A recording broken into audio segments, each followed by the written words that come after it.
Bonsoir et bienvenue dans le Miroir des Sports, une émission un petit peu inhabituelle puisque d'habitude nous recevons des sportifs qui font de la compétition. Là, c'est un sportif de l'extrême que nous recevons ce soir, José Goncalves. Bonsoir José. Bonsoir. C'est vrai qu'on peut vous qualifier comme ça, sportif de l'extrême? Oh, je sais pas, il n'y a rien de très extrême dans ce que j'ai fait là. José, vous êtes né le 4 juin 1957 au Portugal. Ouais. Vous arrivez en France en 1970, très jeune, à l'âge de 13 ans. Vous ne connaissez pas le français, vous ne connaissez pas la France. Vous êtes arraché de vos racines portugaises. Vous avez souffert justement de ce dépaysement forcé parce que c'est votre père qui vient travailler en France et qui donc rapatrie sa famille un peu plus tard. Non, je n'ai pas souffert. Enfin bon, au début, ça faisait un peu bizarre de se retrouver, je dirais, d'un seul coup dans une ville avec des voitures partout, des rues, Oui. alors que je vivais dans un village où il n'y avait pas d'électricité, il n'y avait pas l'eau à la maison, il n'y avait pas de voiture, où bon, tout se faisait à pied, hein, encore avec pour travailler les champs, c'était avec même pas les bœufs, c'était des vaches qui prenaient la charrue, enfin bon, etc. Donc je dirais qu'au début, ça faisait bizarre donc, de voir toutes ces voitures. Donc j'étais un peu interloqué. Alors très tôt, par faute de moyens financiers, vous êtes obligé de travailler dès l'âge de 16 ans, je crois. Ouais. Le jour de mes 16 ans, j'étais au boulot. Vous travaillez notamment dans le commerce du poisson. Oui, c'est ça, au Poissonnier Boulonnais, rue Pitou, à l'époque, qui est au marché central, on était sur les deux. Là. Donc, alors à l'époque, vous êtes obligé d'aller à Rungis, à Boulogne-sur-Mer, pour aller chercher le poisson avec un camion. Oui, tout à fait. Donc déjà là, il y avait peut-être déjà un petit côté attirance vers de tout ce qui était la mer et ce qui allait être un peu plus tard, donc un peu ma passion et ce qui est ma passion aujourd'hui encore. Il y a eu un tournant dans votre vie le 28 avril 1977. Oui, c'est-à-dire quelque part dans ma vie, je la qualifie en 3 étapes, je dirais. Il y a mon enfance au Portugal, il y a donc ma période de 13-20 ans en France, et puis après, donc, cette étape, après l'âge de 20 ans, donc, où là, je dirais qu'au lieu de voir la vie de haut, je vois la vie d'un peu plus bas, ouais. Voilà. Et au lieu de... C'est l'accident. Je roule au lieu de marcher. Voilà. Ouais, vous avez un accident de camion? Ouais, ça, lors d'une livraison, je faisais une livraison, donc... Vers Fraligne, je crois. C'est ça, du côté de Bar-sur-Seine. Donc, je me suis retourné tout seul, bon, un peu... J'étais un peu pressé, j'étais un peu en retard pour aller faire ma livraison. Je pense que, voilà, donc j'ai loupé mon virage qui n'était pas vraiment quelque chose d'important. Et puis bon, voilà, ça s'est pas bien passé. Mais ça aurait pu être pire. Je dirais que dans tout ça, la vie a continué. Pour relativiser, ça vous prive de vos jambes, mais... Oui, c'est ça, bon... Vous avez l'air de... Oui, mais quand même, quoi. C'est un obstacle, quelquefois, lorsqu'il y a des marches, je dirais. C'est surtout un obstacle par rapport à une architecture, voilà, mais c'est pas vraiment dans la vie, bon... C'est pas insurmontable. Pas surmontable. Vous allez le prouver, de toute façon, tout au long du reste de votre vie, parce que il y aura aussi des défis en sport, puisque ça vous donne l'occasion de pratiquer des sports que vous n'auriez peut-être pas pratiqués, notamment l'escrime, les courses en fauteuil, c'est des choses que vous découvrez au fil justement de cette rééducation qui est faite à Fontainebleau notamment. Ouais, c'est ça. J'ai eu la chance à l'époque, bon, on n'était pas encore dans le même fonctionnement qu'aujourd'hui. On allait en centre de rééducation, c'était des petites unités et c'était donc très familial avec donc des séjours qui étaient beaucoup plus longs que maintenant. On restait en moyenne 6 mois, 1 an, ça dépendait. Moi, à l'époque, et bon, on faisait beaucoup de sport. Moi, à Fontainebleau, on était tout près de la forêt, et ce qui fait qu'on est allé pratiquement tous les jours, le matin, 8 h, petit déjeuner, et puis on partait dans la forêt. On crapahutait là-dedans, donc des choses, des fois, c'était on tombait, on se ramassait, on nous disait de se ramasser, enfin bon. Mais c'est là que j'ai découvert vraiment le sport, et qu'après, j'ai eu envie de continuer à pratiquer. Et qui a fait que bon, j'ai... Et paradoxalement, c'est grâce à l'escrime, justement, au cours d'une compétition en Bretagne d'escrime handisport, que vous découvrez la voile, par hasard. Je faisais donc un stage avec l'équipe de France d'escrime à Lorient, à Kerpap, exactement, dans le centre de rééducation. C'était au bord de la mer, et c'était au moment où il y avait l'arrivée donc, de la course Lorient-les Bermudes-Lorient, hein, donc, où il y avait Tabarly avec son Paul Ricard à Foyle, c'était le premier trimaran, et qui a été gagné donc, à cette époque par Gilles Gainet et Eugène Riguidel, cette course. Et bon, l'occasion a fait qu'un des participants est venu faire une projection au centre, nous parler de la voile, et que ça a été pour moi vraiment une découverte et donc une passion. Donc, ouais. À partir de là, je suis rentré, je ne suis plus parti en stage, enfin aux Jeux mondiaux à Stoke Mandeville, donc en Angleterre. Et je suis parti faire mon premier stage au centre nautique des Glénans, enfin, donc dans l'île d'Ars.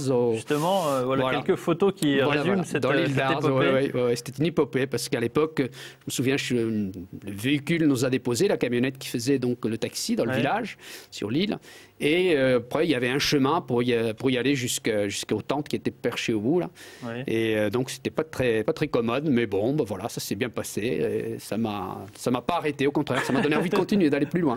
Votre premier défi, c'est l'expédition du Cap Horn. On sait qu'elle a tourné court, puisque vous êtes plus ou moins fait escroquer, parce que vous n'êtes jamais allé au Cap Horn. Vous êtes allé jusqu'aux Açores. Açores, c'est ça, oui. C'est un regret, parce que cette expédition au Cap Horn, alors c'était... J'étais avec un ami, donc un ami aveugle, non-voyant, Jean Sanquer, qui habite Saint-Étienne. Et on voit d'ailleurs sur les images. Et avec Nicole Toré, qui était le médecin de l'Expé, là, à l'époque, enfin, et qui est maintenant installée aux Açores. Elle, finalement, l'escale aux Açores lui a réussi, puisqu'elle s'est installée là-bas. Oui, elle a rencontré l'homme de sa vie. L'homme de sa vie, elle est restée. Fait sa vie là-bas, elle est médecin parce que là-bas. vous avez fait escale aux Açores et vous n'êtes plus reparti. Le moteur avait rendu l'âme, il y avait l'eau qui était rentrée, puis on avait cassé la baume, déchiré la grand voile. Donc le temps de faire venir tout ça de France, donc il était trop tard pour repartir et passer le Cap Horn, donc dans des conditions et à des moments, je dirais, adéquats.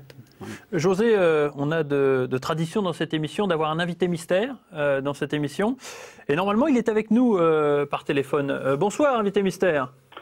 Bonsoir. Alors, là, José se pose des questions. Qui peut bien être l'invité mystère? Est-ce que vous avez un indice, justement?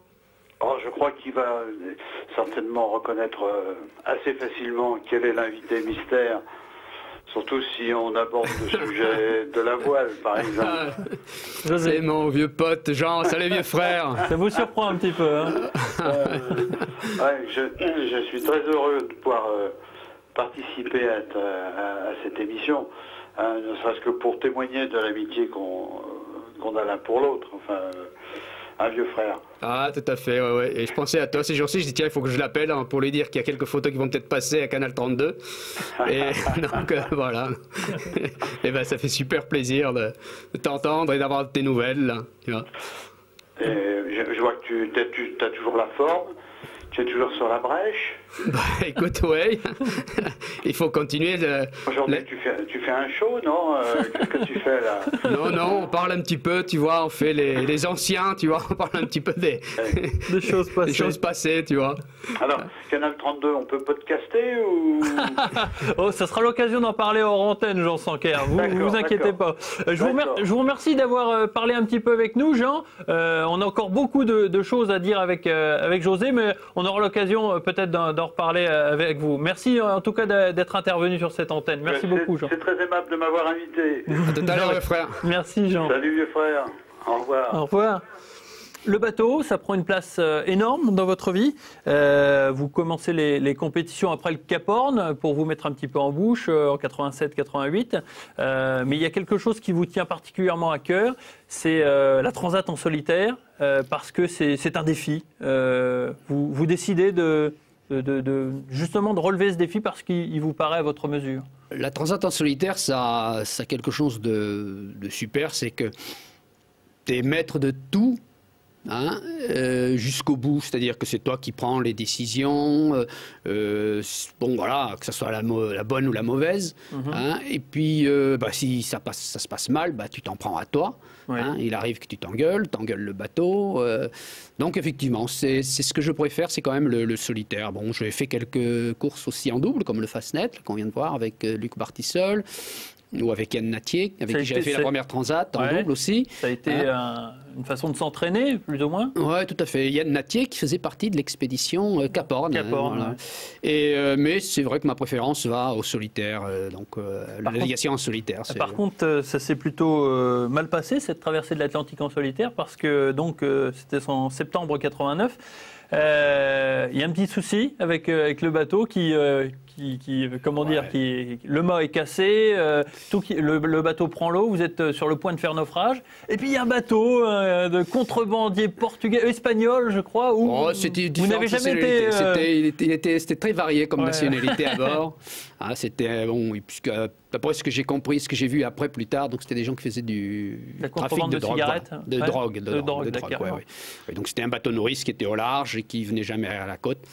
Et donc voilà, mais qui ont eu le geste, je dirais, le réflexe de sauver une vie. Voilà, d'homme de mer, comme tout marin devrait le faire. Voilà, tout le marin le fait, enfin, puisque si on se souvient du Vendée Globe où Loïc Perron est allé aider Philippe Poupon et bien d'autres, donc je dirais que c'est systématiquement. Donc là, voilà, c'est le geste du marin, un autre marin. Pendant 7 jours, vous êtes porté... Je suis resté 7 jours, une semaine avec eux, là. C'était un peu bizarre. Sans silence radio, tout le monde est persuadé que vous êtes mort, vous êtes au fond de l'eau avec les poissons. Non, parce que j'avais eu le temps, donc une fois qu'ils m'ont récupéré, ils m'avaient laissé passer un coup de fil donc à terre via la radio, à l'époque c'était pas radio, et où j'avais pu dire, voilà, j'étais récupéré et une fois que j'allais dire le nom du bateau, ils ont coupé la communication. Parce que bon.